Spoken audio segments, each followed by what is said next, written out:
నన్ను గణపరచు వారిని నేను గణపరచుదును. 1 సమూయేలు 2వ అధ్యాయము 30వ వచనము. దేవుణ్ణి మనం గణపరచాలి, కానీ దేవుడు మనలను గణపరుస్తాడు. మనుషులు గణపరిచిన ఆ ఘనత కొద్ది కాలమే, కొద్ది సమయమే, కొన్ని సంవత్సరాలే. దేవుడు గణపరిస్తే అది శాశ్వతము, నిత్యత్వం అంతా కూడా ఉంటుంది. కనుక ఎల్లప్పుడూ ఆయనను మనము గణపరచుదాం.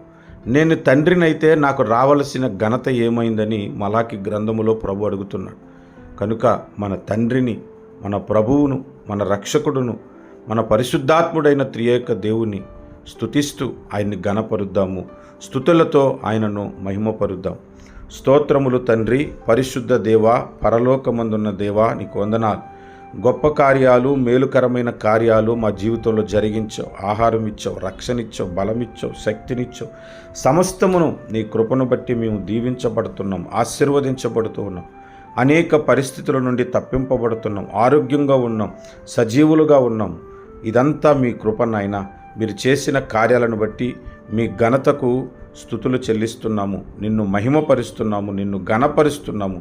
యేసయ్యా, నీకు స్తోత్రాలు. మా స్తుతులపై ఆసీనుడివై మమ్మల్ని దీవించమని యేసు నామమున ప్రార్థిస్తున్నాము తండ్రి.